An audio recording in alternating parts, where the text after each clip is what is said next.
Good morning, dear students. Myself, Jeenu Malik. I will help you to understand Geography of Class 10th.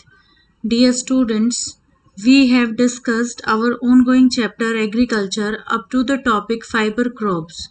Now, let's proceed further. Today, we will cover the following topics: technological and institutional reforms, contribution of agriculture in the national economy, employment, and its output, impact of globalization on agriculture. Now, let's start with the first one, and that is technological and institutional reforms.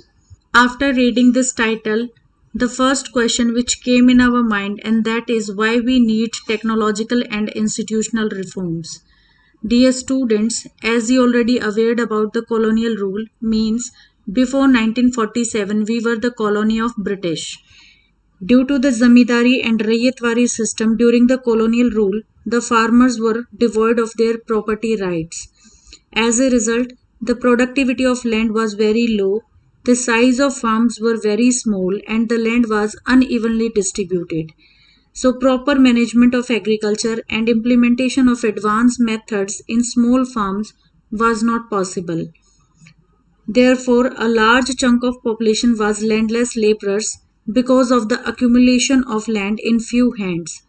Keeping all these things in mind, the technological and institutional reforms were initiated in India.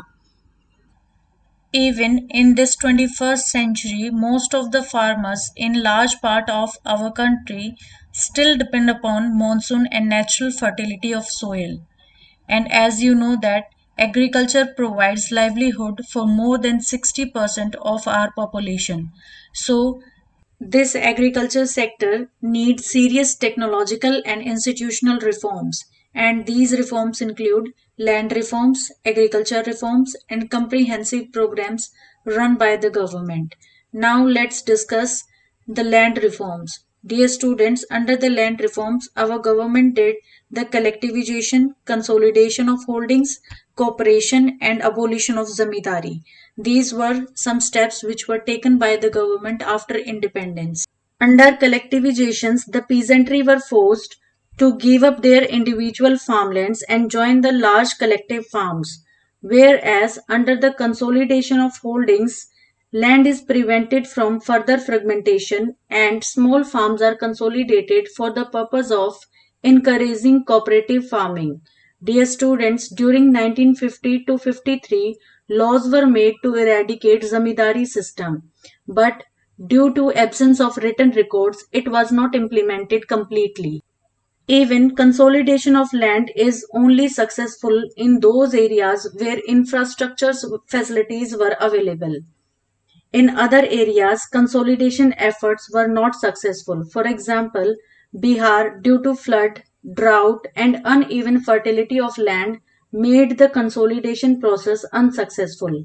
In fact, without the infrastructure reforms, the consolidation of land is almost impossible. So, these land reforms were the main focus of our first 5 year plan. These laws of land reforms were enacted, but implementation was lacking or lukewarm.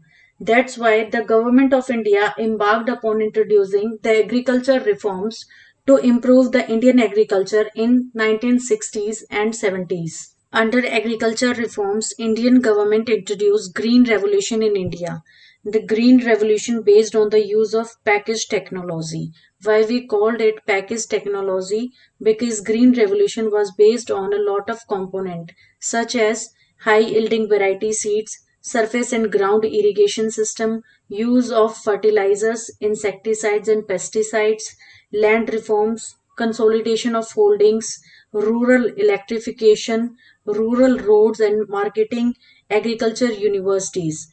The main aim of green revolutions were decreasing the uncertainties in agriculture and increasing the production and productivity of agriculture and encouraging the rural development. After seeing the success of Green Revolution, Indian government introduced the White Revolution to India. This revolution associated with a sharp increase in milk production in the country. This is also called the Operation Flood. This White Revolution period intended make India a self-dependent nation in milk production. But unfortunately, these revolutions led to the concentration of development in few selected areas. Therefore, in the 1980s and 1990s, a comprehensive land development program was initiated, which included both institutional reforms and technical reforms.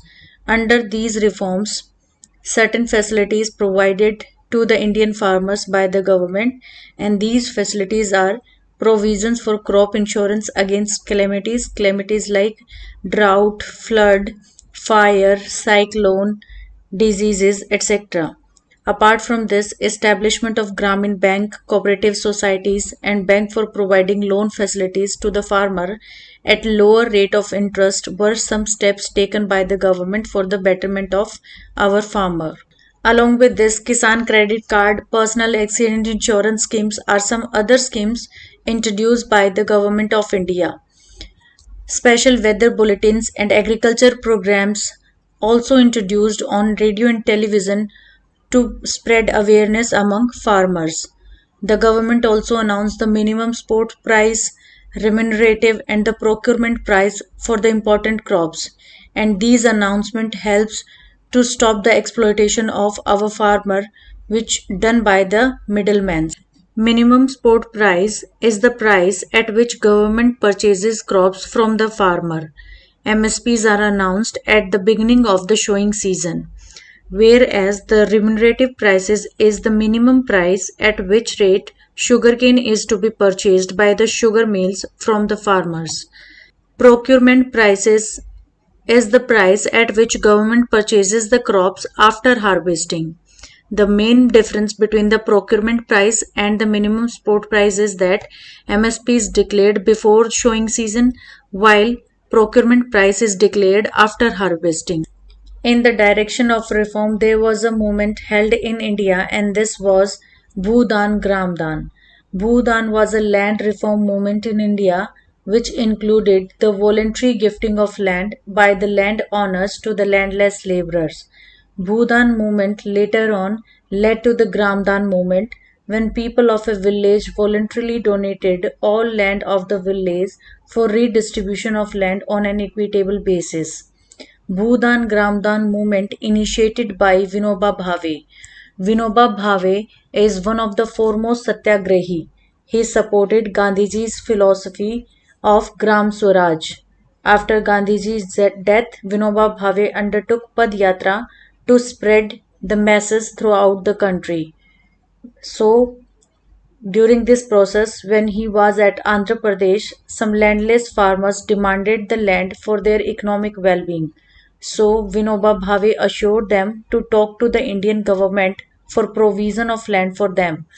While this conversation is going on between the Vinoba Bhave and the landless laborers, then there was a person, Shri Ramchandra Reddy, who he stood up and offered 80 acre of land to the 80 landless farmer, and this was known as Bhudan.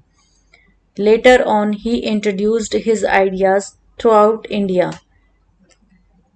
Some zamindars also offered to redistribute villages among the landless, and this was known as the Gramdan. However, many of landowners chose to provide some part of their land to the poor farmer due to the fear of Land Ceiling Act. What is Land Ceiling Act? Under the Land Ceiling Act, the maximum limit of land under the ownership of one person was fixed and the excess land was redistributed among the landless person. So this Bhudan Gramdan movement initiated by Vinoba Bhave is also known as Bloodless Revolution. Our next topic is contribution of agriculture to the national economy, employment and its output. Agriculture is the most important sector of Indian economy. Even you can say that it is the backbone of Indian economy. Indian agriculture sector accounts for 18% of India's gross domestic product. What is this gross domestic product? It is the total market value of all finished goods and services produced within a country's border in a specific time period. and this GDP has registered a declining trend from 1951 onwards, but still it provides employment about 52% of the total workforce of India. But dear students, this declining share of agriculture in GDP is the matter of serious concern because any decline in the agriculture sector will also lead to a decline in other spheres of economy also. For example, agro-based industries directly dependent on the agriculture produced. So, considering the importance of agriculture in India, the government of India made concerned efforts to modernize the agriculture. Indian government established Indian Councils of Agriculture Research, agricultural universities, veterinary services, animal breeding centers, horticulture development, research and development in the field of meteorology and weather forecast. These were given priority for improving the Indian agriculture. Apart from these, improving the rural infrastructure was also considered essential. Dear students, in this table you can see clearly the GDP growth rate is increasing over the years. But still our economy is not able to generate sufficient employment opportunities in the country. In this table, you can see the growth rate in agriculture has been decelerating, which is an alarming situation. Dear students, today Indian farmers are facing a big challenge from the international competition, and even our government is going ahead with reduction in the public investment in agriculture sector. Our government also reduced subsidies on the fertilizer, which leading to increase in the cost of production. Our government reduced import duties on the agriculture product, which have proved harmful to the agriculture in country. Farmers are withdrawing their investment from agriculture and which causing a downfall in the employment in agriculture. Now, our next topic is impact of globalization on agriculture. What is the meaning of globalization? Globalization is the process by which ideas, technologies, cultures, goods and services spreaded throughout the world. And dear students, this term globalization is not a new phenomenon to India because it was there at the time of colonial rule. In the 19th centuries, European traders came to India, and at the same time, Indian spices were exported to different countries of the world, and the farmers of southern India were encouraged to grow these crops. During the British period, cotton belt of India attracted the British, and ultimately, cotton was exported to Britain as a raw material for their textile industries. Cotton textile industries in Manchester and Liverpool flourished due to the availability of good quality cotton from India. So, dear students, what kind of impact of globalization on Indian agriculture? Dear students, under globalization, particularly after 1990s, the farmer in India have been exposed to the new challenges. And what are those challenges? Despite being an important producer of rice, cotton, rubber, tea, coffee, jute, and spices, still our agriculture products are not able to compete with the developed countries because in the developed countries their government provide high subsidies on the agriculture products as compared to India. Today, Indian agriculture finds itself at the crossroad. And to make agriculture successful and profitable, proper thrust should be given to improvement of the condition of marginal and the small farmers. The Green Revolution promised much, but today it is under controversies. It is being alleged that it has caused land degradation due to overuse of chemicals, drying aquifers, and vanishing biodiversity. Nowadays, a term genetic engineering is much in vogue. What is genetic engineering? Genetic engineering is recognized as a powerful supplement in inventing the new hybrid variety of seeds. Along with this, a term organic farming is also much in vogue. Organic farming is practiced without factory-made chemicals such as fertilizers and pesticides, so it does not affect environment in a negative manner. A few economists think that the Indian farmers have a bleak future. Bleak means colorless. Why they think so? Because our Indian farmers continue growing food grains on holdings that grow smaller and smaller as the population rise. And dear students, on small holdings we cannot use modern inputs at their full potential. So, in this situation, what kind of resolving steps should be taken by the Indian farmers? In this situation, Indian farmers should diversify their cropping pattern from cereal crops to the high value crops. What is the meaning of high value crops? High value crops are those crops that provide the higher net return per hectare to the farmer. For example, medicinal herbs, flower, vegetables, etc.